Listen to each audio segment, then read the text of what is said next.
You're listening to Wild Things and Wild Places, a Muley Fanatic Foundation podcast that aims to discuss issues and efforts related to the Muley Fanatic Foundation mission, the conservation of mule deer, furthering the sport of hunting, and sound wildlife management. Everybody knows I'm a Muley Fanatic. It's time for Wild Things and Wild Places. And here's your guide, Joshua Corsi. Another exciting episode of Wild Things and Wild Places, and it is with great pleasure to welcome a dear friend of mine, Dave Kavanah from Winchester, Virginia, chapter committee member now by design, the initial start and effort to lead the Blue Ridge chapter of our Virginia chapter. Dave, welcome. Great to be here, Josh. It's been a great week together here, and just a great opportunity to talk about the subject matter this morning. And that subject matter certainly something that is the most meaningful thing individually that we can be a part of, and I would say even organizationally. I'm talking about our Putting the U in Hunt, a very valuable program that allows youth with life-threatening or terminal illness the opportunity to be in the field. And for the first time in the program's history, we actually sent a child out of Wyoming. This is a young girl and her dad that live in the Riverton area, Fremont County, central Wyoming. Actually, people in Riverton will tell you that's the center of Wyoming, not Casper. But had a youth that qualified for the program, and historically, all these opportunities that we've provided have been in Wyoming due to the great partnership with the Wyoming Game and Fish Department and the Commission. But having a Wyoming youth, we thought, what a great experience to send a Wyoming youth outside of the state, instead of bringing people that had maybe never experienced Wyoming. And you did a lot of legwork to bring this to fruition, and this is an incredible story. Let's talk about it. Yeah, to rewind a little bit, Josh, to try and put this together back on the East Coast, that not only was a great opportunity, but it's a great privilege for us to be able to be involved in the Putting the U in the youth hunts. We got going, cranking right away, and the first thing that came to my mind, gosh, if a youth and a family member is going to be flying 2,000 miles from Wyoming to basically the East Coast, we have to make this event special, make this memory-making for the child and in this case, the dad. We were about an hour or so away from Washington, D.C., and you got to think that here's our nation's capital, and where all the wheels turn and the legislation is set, and what better opportunity to bring a 12-year-old girl and her dad to the nation's capital to see the inner workings of really our government, and have the opportunity to line up a White House tour. So we had to apply for that. It took us, we were probably in a wait mode for about 4 months before we got the green light to get approved to do the White House tour. And I've got to mention, this trip there were a lot of different facets of it, and I needed some assistance with this. So I reached out to one of our committee members and dear friend of mine, Charlie Clark, and Charlie was very agreeable and anxious to want to participate in this. So that was good in a lot of different ways. Charlie and I also had an opportunity to, albeit on a limited basis, participate in a youth hunt that you guys had out in Rock Springs several years ago with Emma. In the Decker, that's right. I also had spent some time with one of our other youths from Roanoke, Virginia, who went to Wyoming a couple of years ago for an elk hunt. That was just a prelude for me to get my feet on the ground with really the mechanics of what co-hosting or hosting a youth hunt really was about. So anyway, got the wheels in motion. Charlie, myself, and our chapter chair, Matt Blau, had to set up a Zoom call with Jeremy, the dad, and the daughter, Raven. And it was cute. We all got in there and looking at each other and introduced ourselves. And Virtually. Yeah, it was virtually. Yep. And Raven was on and came across a little timid, a little shy. And we started framing up what this 2-day Maryland Sitka deer youth hunt was going to look like for her. She wanted to know the particulars, how that process was going to work. One of the key questions that we got quiet on the mic for a little bit, and she said, what time do I have to get up in the morning? I said, we're going to be in the blind at dark. She says, I can't get up that early. So I paused for a minute, a little shock on my face, and said, no worries, Raven. Charlie and I are happy to pull the trigger for you. If we don't, I can get this done. So anyway, just not a morning person. No, not a morning person. Most young kids. Or 12-year-olds. Yeah, that's right. Yeah. But there were a lot of different components of this that were really special. And one of the things that I'm proud of as a committee member and a member of the foundation is what we did for these youth this year with providing them with equipment. And that equipment ranged anywhere from a beautiful hunting jacket to binos. And we were fortunate enough that this year we could present this youth with a rifle. A Weatherby at that. A Weatherby, beautiful Weatherby Just a great gun. And she wanted to bring her mom's gun from Wyoming. So Jeremy and I talked. I said, Jeremy, we got a pretty nice present here we want to present her with. And is there any way you can find the words to let her know that Dave's got a gun for her here in Virginia that she could use when she comes out? Jeremy had that conversation, so she was good with that, which was good. Picked her up at the airport. Flew into Dulles or Baltimore? Yeah, flew into Dulles. Okay. There were many advantages to that over Baltimore. So we picked Jeremy and her up at the airport and took her and her dad immediately to our shooting range up in my neighborhood where we live, and got the gun out, and she fired 2 shots with that, dead nuts on at 50 yards that we were going to be shooting at, so we were happy with that. Charlie brought his .22 along, and we shot 100 yards. We burned up a couple boxes of .22s, shooting at steel at 100 yards, and she really loved that. So from there, we went back to our house. My wife prepared a really nice dinner for them. We spent the night there, and then packed up early. This was the first test of Raven getting up early for a 9:30 walkthrough appointment at the White House. So she was up at 4:30, so that was a good sign. So we motored on into D.C., and you could start seeing the expressions on their faces as we're going through getting into the Capitol. You can see the monument off in the distance. It's very historic ground. Oh, my gosh. And the inquisitiveness of Raven's questions were starting to come to light. And then 2 Secret Service checkpoints, get through there to get in the White House. We were on the grounds in the building.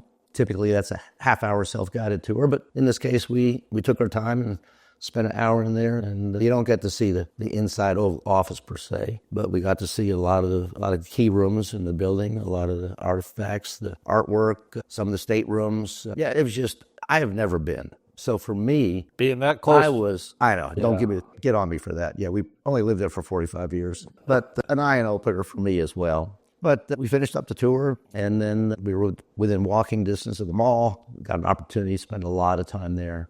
And seeing some very moving monuments historically within a couple hundred yards of where we were. Certainly the Lincoln Memorial is very moving, and the words that were spoken at the address. From there we went to the Vietnam Memorial, the World War II Memorial, and of course skirted around the monument itself. And on that first Zoom call, I asked Raven, what she'd like to eat, and she said, seafood. Of course. When I hear you're on the East Coast. Oh, I know. When you hear the word seafood, you automatically think, Annapolis. So we packed up from D.C., got into Charlie's truck, and headed over to Annapolis, where I have some dear friends over there. We did the downtown tour of Annapolis, the dock square down there, the boats. We were on the Chesapeake Bay, and that's all new for some folks coming from Wyoming. Absolutely it is. So we settled into a really nice seafood dinner, and that girl showed me how she can eat. So I knew we were in for... Typical 12-year-old. Oh, right? yeah. We had to go do some more shopping to prepare for the week, but had a great night in downtown.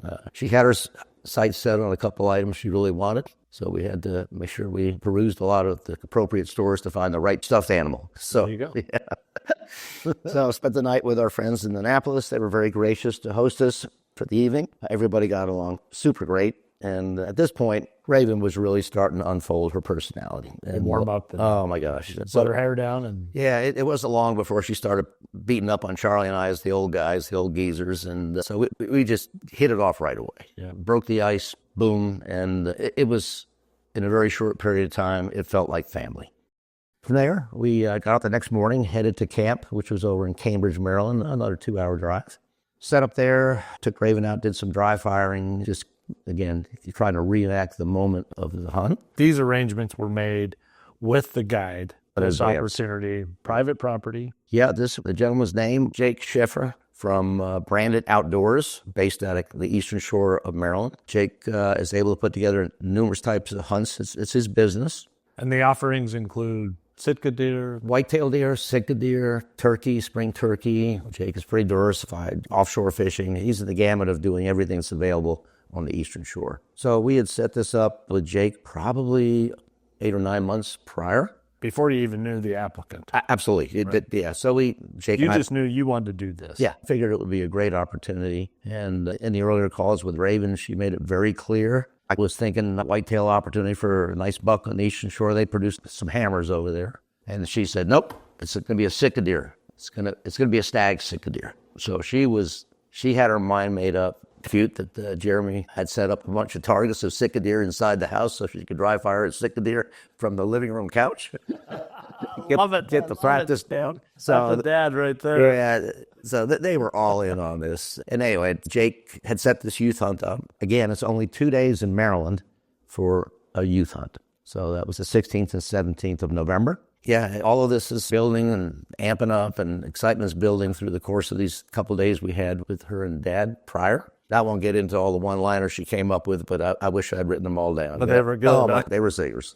And it was normally at Charlie and my expenses. As it should be. You've got the old geezer leading the pack. And then just the day of the hunt. So up at 4 o'clock in the blind, a good hour before dark. Just for the audience here, sick deer is some people will call it an invasive species. It's not home to North America. Broader is really referred to as a European elk or Asian elk is really what it is. Came from Japan. Much smaller animal than what we're accustomed to with certainly mule deer and whitetail, probably half the size of a normal whitetail. We proceeded to pack 4 of us into a 5x5 ground blind. That's tight. We got real friendly. And sardines. As the morning unfolded, again, just want to circle back that she was committed to a stag. She really wanted to go after a stag. Yeah, just so we can paint the picture, when you're looking out of the blind, what kind of zone or range, what does the topography look like? If you're trying to imagine what this is, it's quite different. It's not it's not the country of Wyoming, certainly by any fashion, or even Virginia. Parts of Virginia are much hillier and quote-unquote mountains in Virginia, but this is flatland. The blind is maybe 40 yards from the marsh. When I talk about marsh, again, a lot of phragmites in the marsh, real thick, heavy, knotty stuff, in salt, brackish water. A lot of water is in this marsh. These deer like it where it's moist, damp, cool. So we had a little bit of woodlands in front of us, little hardwoods, so we were in a patchy area that was dry. And these things, the way you hunt sick deers, you got to bring them to you. It's too hard, too thick. It's not a spot and stalk situation. So you're at the mercy of their availability when they want to move, where they want to move to. So yeah, we were hunting over a bait, and that's how they hunt them on the Eastern Shore. Real skittish animal? Very, very. Cagey and skittish. Yeah, they are. High alert. Huh? Yeah, they're a hard critter to pattern, as we found out the next day. So as the morning started unfolding, we could hear them bugling. There was a post-rut at this point. And when you hear the screech of a sick deer stag bugling early morning, the hair gets up in the back. No other sound you heard? Yeah, it's not like a bull elk at all. It's a much higher scream, pitch.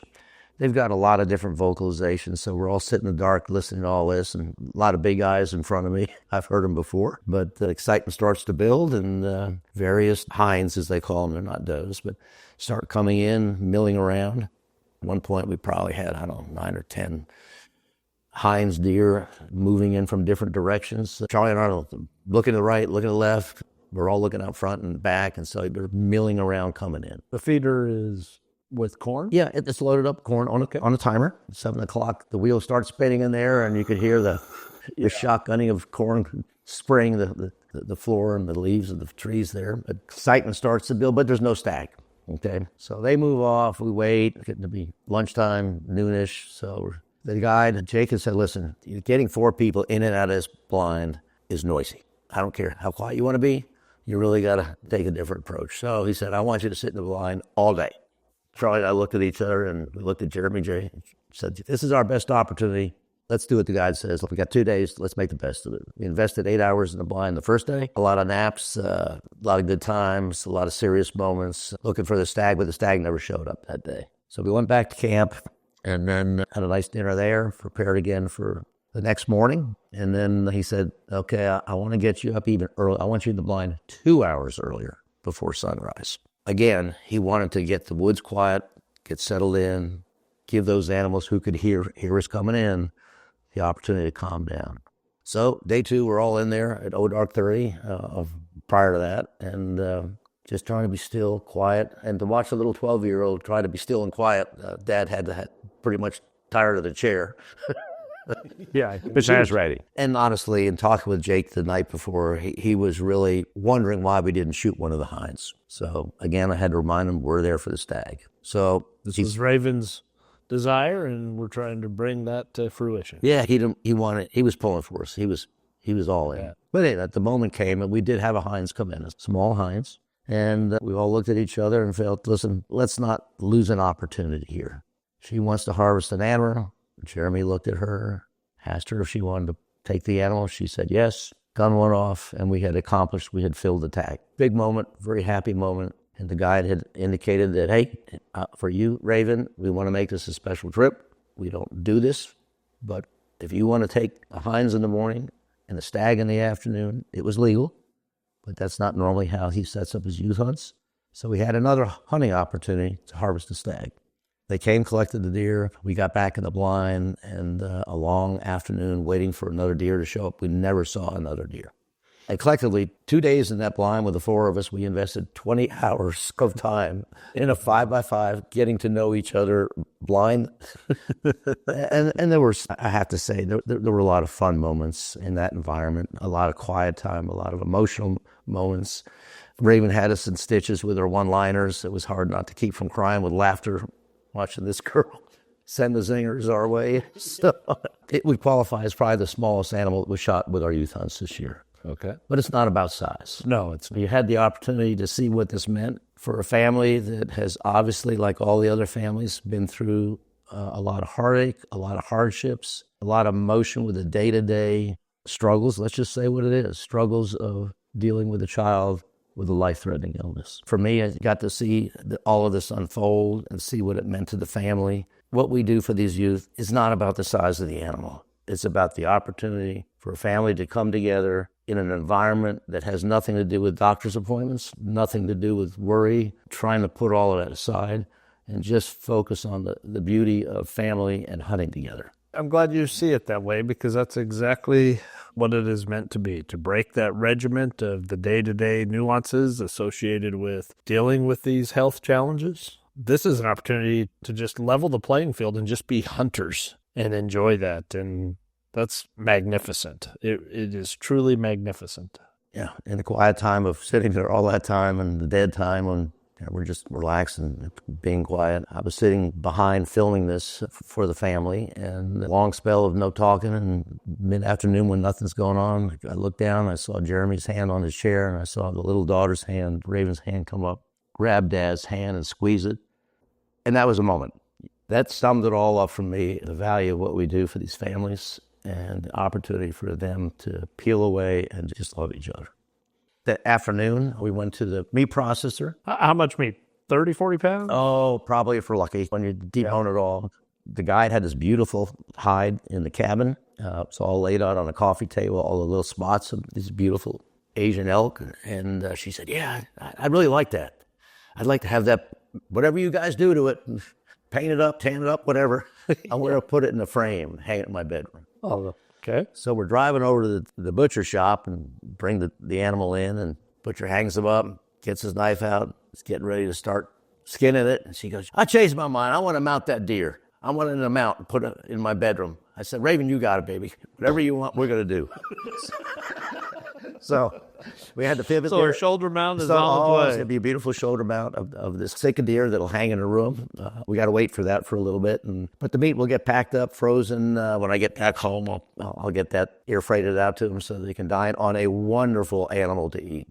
Since a deer is tremendous table fare. Beautiful. Yeah, it's a beautiful flavor to it. And can't wait to get that to ship to Riverton so they can get them on plates for the family. Yeah, looking forward to doing that. But again, a wonderful opportunity. Thanks, Josh, for thinking about us on the East Coast and allowing us to create this amazing experience for her and her dad. And something that we hope to continue to do going forward.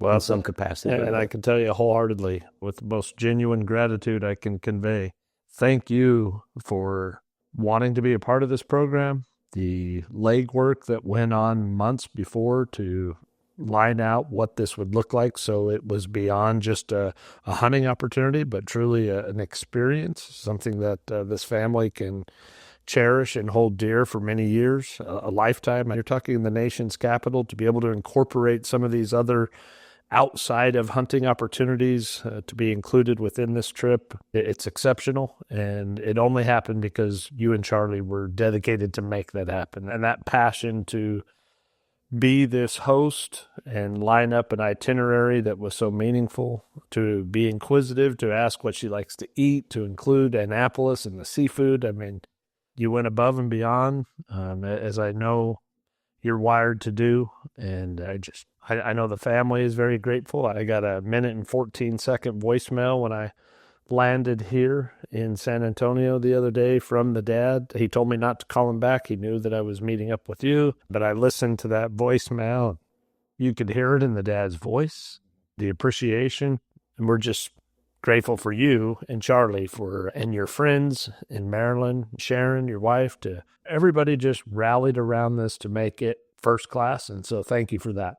We have all now become friends for life. That's the beauty of this, isn't it? And already talking about other opportunities, just us together and out in Wyoming and those kind of things. And we're going to follow this young girl's life along. She's a very active child, young lady, 4-H'er, got the cow thing going on. And she was chosen, quite honestly, to represent, I believe, the foundation's related to St. Jude's in a way of being a ambassador for them. So she will be entering her second year with that program as an ambassador, a spokesperson. Jeremy was telling me they had a fundraiser, maybe about a month ago with Raven and her brother, an integral part of that night at the fundraiser. And they raised over $1 million for these kids.